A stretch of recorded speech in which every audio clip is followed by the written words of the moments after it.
Assalamualaikum warahmatullahi wabarakatuh. Perkenalkan, nama saya Sony Ramadan, NIM 210862990, Prodi Penjaskesrek. Di pertemuan kali ini saya akan menjelaskan mekanisme ventilasi dan transport oksigen. Untuk yang pertama, kita akan membahas struktur dan fungsi organ pernafasan. Pernafasan atau respirasi adalah peristiwa menghirup udara dari luar yang mengandung oksigen ke dalam tubuh serta mengembuskan udara yang banyak mengandung karbon dioksida sebagai oksidasi. Penghirupan udara disebut inspirasi dan pengeluaran udara disebut ekspirasi. Pernafasan berguna untuk mengambil oksigen dan dibawa ke seluruh tubuh untuk pembakaran, mengeluarkan karbon dioksida yang terjadi setelah ada pembakaran dan dikeluarkan karena tidak berguna bagi tubuh, menghangatkan dan melembabkan udara.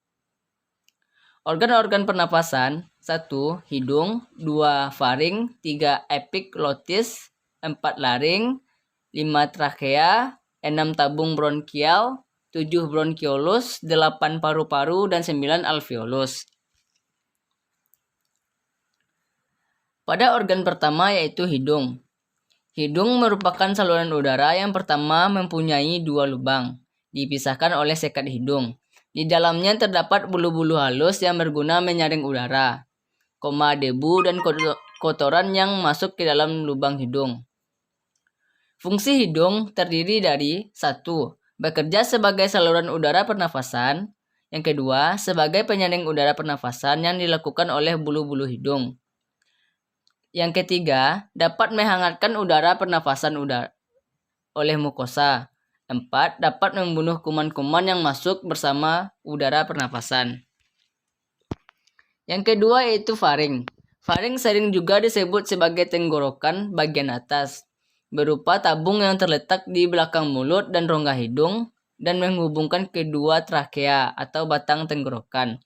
Fungsi faring dalam sistem pernapasan manusia adalah menyalurkan aliran udara dari hidung dan mulut ke trakea. Yang ketiga yaitu epiglotis.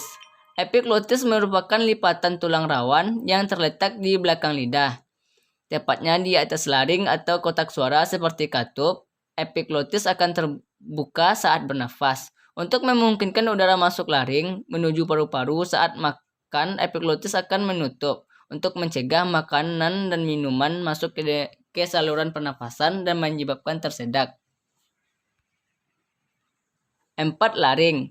Laring atau kotak suara terletak di bawah persimpangan saluran faring yang membelah menjadi trakea dan kerongkongan. Organ pernapasan ini memiliki dua pita suara yang membuka saat bernafas dan menutup untuk memproduksi suara.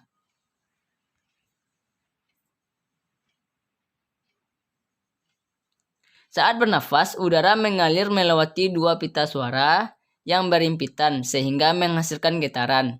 Getaran inilah yang kemudian menghasilkan suara saat berbicara.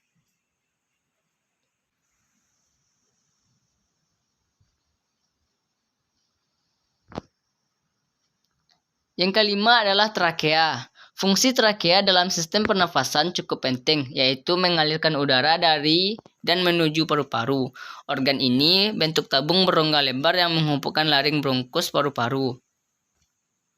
Yang keenam yaitu tabung bronkial. Organ pernafasan ini berbentuk tabung dengan silia atau rambut-rambut kecil yang bergerak seperti gelombang.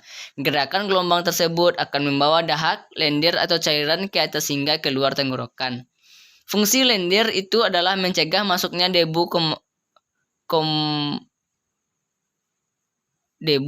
atau zat asing lain agar tidak sampai masuk ke paru-paru. 7. Bronkiolus. Bronkiolus merupakan cabang dari bronkus yang berfungsi untuk menyalurkan udara dari bronkus ke alveoli. Bronkiolus juga berfungsi mengontrol jumlah udara yang masuk dan keluar saat proses pernapasan berlangsung. Yang kedelapan yaitu paru-paru. Paru-paru adalah organ yang berjumlah sepasang dan terletak di dalam tulang rusuk.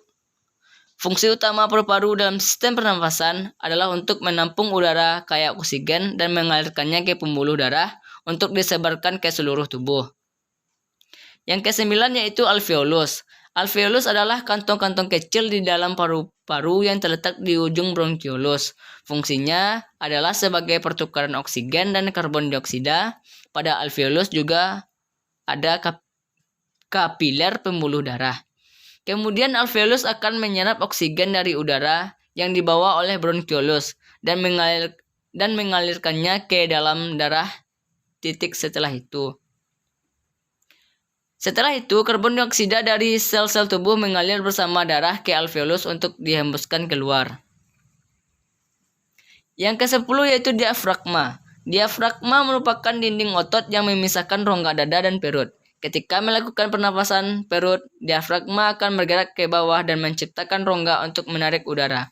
Organ pernafasan ini juga bisa mengatur memperluas paru-paru. Materi yang kedua yaitu mekanisme ventilasi dan transport oksigen. Paru-paru dapat dikembang dan dikempiskan melalui dua cara. Satu, gerakan turun dan naik dari diafragma untuk memperbesar atau memperkecil rongga dada. Yang kedua, depresi atau elevasi tulang iga untuk memperbesar atau memperkecil diameter anteroposterior rongga dada. Transport oksigen merupakan bagian dari proses eksternal respirasi, yaitu pertukaran gas antara atmosfer dan paru-paru, pertukaran oksigen dan karbon dioksida dalam darah, dan pertukaran oksigen dan karbon dioksida antara paru-paru dalam darah, dan pertukaran gas antara darah dan sel. Normalnya sekitar 97% oksigen transport dari paru-paru ke jaringan terikat dengan hemoglobin dan sisanya 3% terlarut dalam plasma.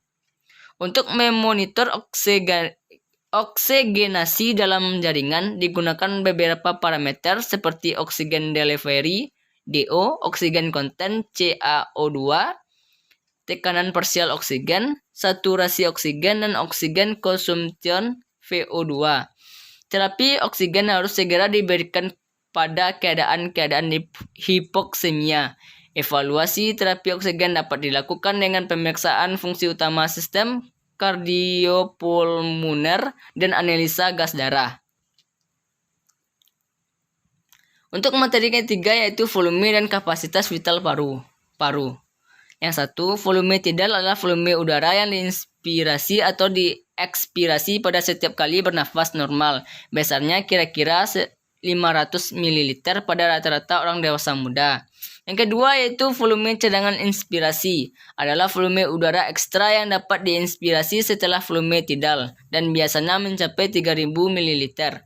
Yang ketiga yaitu volume cadangan ekspirasi, adalah jumlah udara yang masih dapat dikeluarkan dengan ekspirasi kuat pada akhir ekspirasi normal besarnya 1100 ml.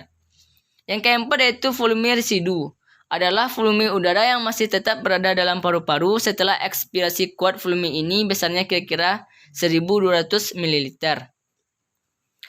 Kapasitas paru-paru. Maksud saya kapasitas vital paru-paru. Kapasitas sama dengan volume cadangan inspirasi ditambah dengan volume tidal dan volume cadangan ekspirasi. Titik ini adalah jumlah udara maksimum yang dapat dikeluarkan seseorang dari paru-paru setelah terlebih dahulu mengisi paru-paru secara maksimum dan kemudian mengeluarkan sebanyak-banyaknya, kira-kira 4600 ml. Terima kasih, hanya itu yang dapat saya sampaikan. Kalau ada kata-kata yang salah, saya mohon maaf. Assalamualaikum warahmatullahi wabarakatuh.